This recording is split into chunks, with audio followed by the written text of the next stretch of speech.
And I feel like I'm also participating to the clout chasing, but I'm going to do it anyway because I do want your opinion as a happily married man. Eboni K. Williams is, out in them streets doing some things. So she interviewed our dear friend Iyanla Vanzant, and this was the exchange. So I want to get your view. Play it. Know that you've said that you cannot teach a man or tell a man how to be a man. So I will not ask you to indict men in this question. But I do want you to speak, Iyanla, to how women need to,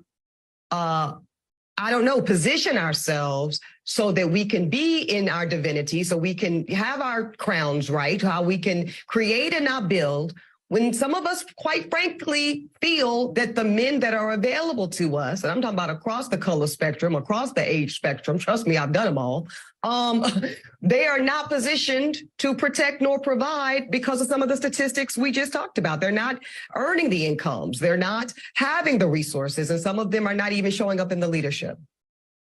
Would you date a bus driver? Would you date if he owns the bus?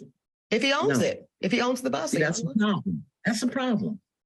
That's a problem. Okay. Because the standards and requisites, and I'm not talking about him laying on his sofa playing video games all day. I'm not talking about that. But the standards and the criteria that we use to measure men is off for who we are as women and who they are in this society. I would date a bus driver if he loved driving the bus, if he was a man of integrity, if he was good to his mama, if he treated me well. Yeah. Okay. Should we play her response? Because people were cooking her. Yeah, she got fried. She got cooked. I feel like she wanted to get cooked though. Because this game that we're in right now, and it's a big game, it's clicks and algorithms, it's engagement. So, I learned that it doesn't matter if it's negative. All of it is good. It's all good. We saw that with Trump. All attention is good. It can get you elected president. It can, so I feel like maybe sis wasn't getting the attention. This, I feel, because she's a lawyer, strategically, I feel like she did that. So she was getting cooked. So she has a platform. So she responded to getting cooked. Let's play the response. So out of the 50,000 plus comments posted on social, I only saw a handful that even considered the possibility of a bus owner being a more aspirational position and recognizing that I am actually speaking and pouring into the ascension of Black men when I said what I said. But see, no, some of y'all were too busy naming and shaming me personally and Black women in general as undesirable, gold diggers, and much worse. Now, I suspect that some of y'all are the same men that were bringing home C's and D's on your report cards, only to then be coddled by parents that said, well, that's okay, as long as you're doing your best. Well, listen, I love and believe in the excellence of Black men. So no, my dear, C's and D's or any other form of mediocrity is not okay. No, I will not create a soft place for you or anybody that I love to fall comfortably into the bigotry of low expectations. So I'm going to say one more time, there's absolutely nothing wrong with driving a bus. My mother, Gloria, drove one for years. But could it be that Black America has been sold a narrative of average, regular, and typical being good enough for us? Well, see, that's called white supremacy. And in this case, it takes the form of conditioning Black Americans to happily accept being a permanent American underclass. But see, because I know the truth about Black folk in America, no, average is not and will never be good enough for me. And the gag is, I don't think it's good enough for you either.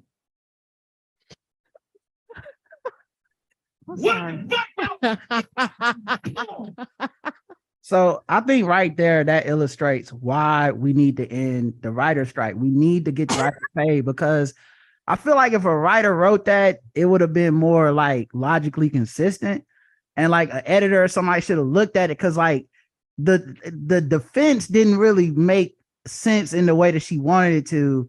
It's like she wanted to be classist, but also not white supremacist, but also say it was okay to drive a bus because her mama drove a bus, but then if you drove a bus, you must have got C's and D's and this Black mediocrity, and it's because you're not excellent.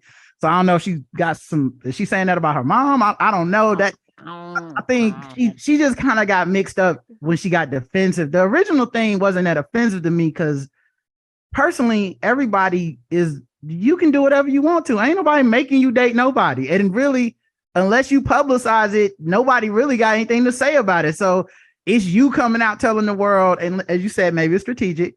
Is you coming out telling the world, I will not date this type of man. Now you inviting opinions into your personal life. And then she responded from a personal place, but it's like you made it personal. You didn't say Black women shouldn't date a bus driver. No one should. You said Eboni won't do it unless you own the bus. Then I would. So like you kind of made your own bed right there. But macro versus micro really be kicking people's ass, man. Like it's hard. We just watched it.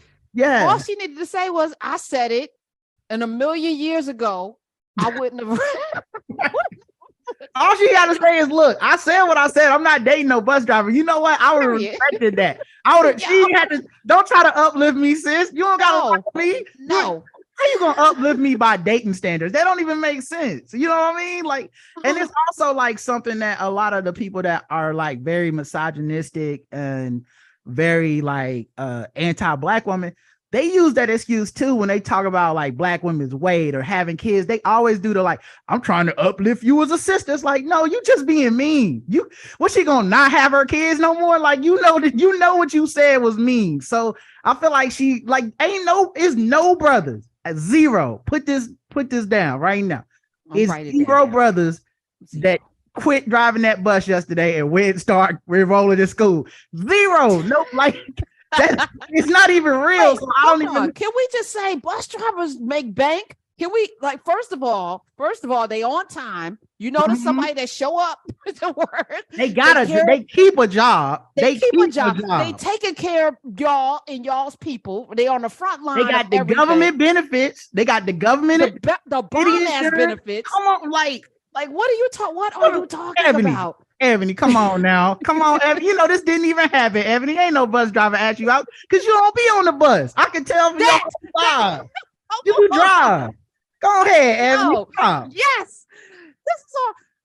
Can we stop being gaslit and lighted? Yeah. Whatever. I don't know what the plural is or the past tense of gaslighted. Is it gaslighted or gaslit? Can we just stop engaging in this kind of commentary? Because at the end of the day, what's the goal here? What are we really doing? You brought Iyanla on to talk about fixing lives and whatever and relationships. And if we're telling the truth, right? Because even I'm not going to Steve Harvey for no relationship advice. Right. I'm not going to, it's like you just know, like your track record. Okay, so if the failure rate is what we're looking for, and really, Rod, and I want to know how you met Karen, because I know you talked about it last time, but really the reality is we're all so different as human beings that our relationships develop in so many different ways. I had a relationship with a guy that had just got, I saw him on the street. It was summertime. He had on a tank top. It was, I don't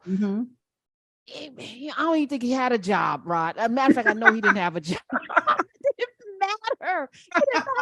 You were in whatever you're in, and at the time, and we all grow and evolve, and your boyfriend or your girlfriend in your 20s may not be the person that you're gonna be with in your 30s or 40s or whatever. Like, we need to leave space for all of that, and finally mind your business. Yeah, like, that didn't even have to be part of the whole conversation. Like you said, she didn't have to bring that in. There's a bunch of bus driving brothers like, man, why am I in this? I didn't do nothing. Exactly. And I didn't want to go out with you. And then it causes the disrespect, right? Because then people are gonna disrespect her personally. But to your point, it was not necessary for her to even and obviously, like, it's wrong to disrespect her personally. Like, I would never co-sign that. Like, even just right now, I'm not gonna like say anything negative about her. I think she's a beautiful, intelligent woman, and whatever her standards are is her standards. Like, it really don't affect me. It could be whatever she wants. Why she felt the need to make it everybody's business, I don't know, but I just know how these things go. But a lot of love is just luck, and as you said, changing and growing, and hopefully you get lucky. If this is what you want, you get lucky, you find somebody, you grow together rather than grow apart, and you work towards that. But everything else, man, is kind of arbitrary. You might meet that brother on the bus. You might meet that. He might be a janitor. He might be a CEO. It's dudes that gonna meet every standard she got. That's straight up dirty dogs. It's dudes that look on all the surface level ways we judge people that'll treat you like a queen. I don't know. It's up to you what you want. And I hope you find happiness, because you only got a finite amount of years on this earth, and happiness is fleeting for most people.